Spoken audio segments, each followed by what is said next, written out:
You are Mr.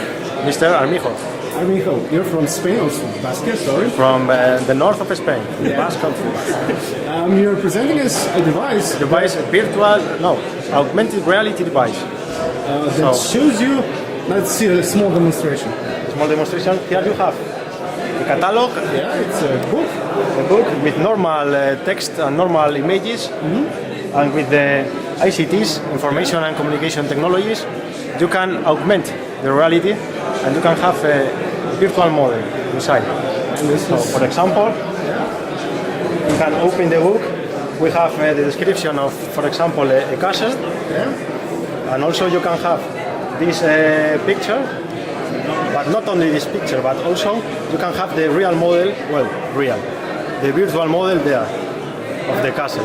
You can get closer. And that is what is represented by the computer. So here you have the model.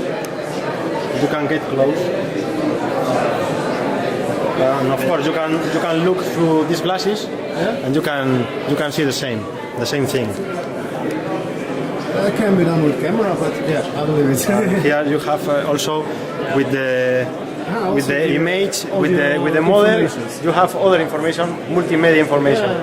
And this is for museums and other For museums and information points, for dissemination and for interpretation of the cultural heritage. Okay, thank you.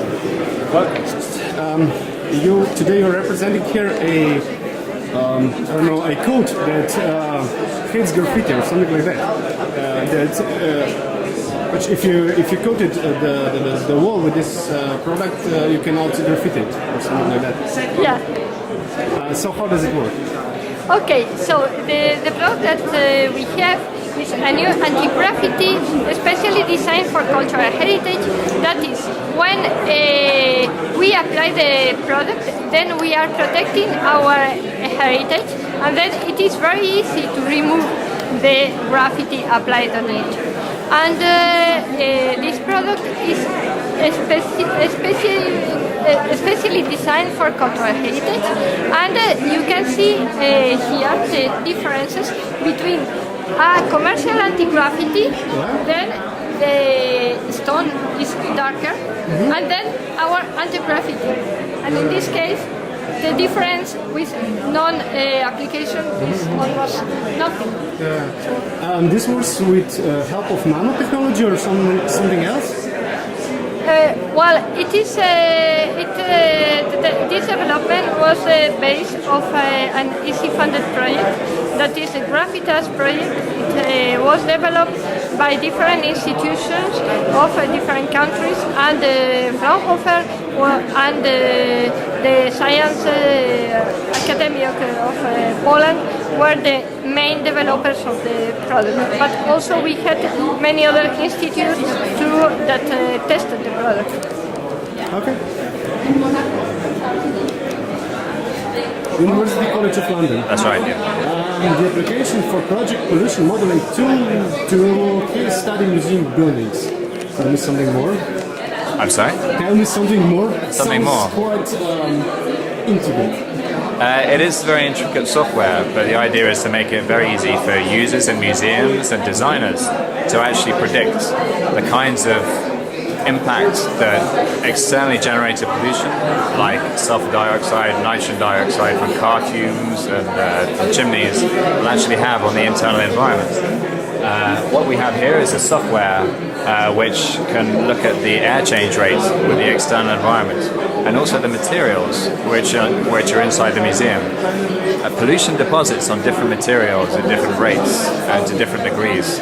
So if you have a museum or a historic a display which is full of metal and glass, the pollution is more likely to deposit on the cultural heritage. Maybe that's paintings, maybe it's furniture.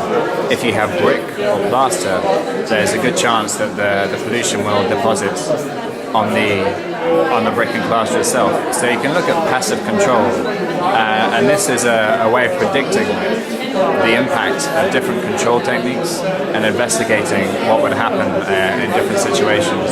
Pollution is very difficult to measure. As you were saying before, it's very intricate.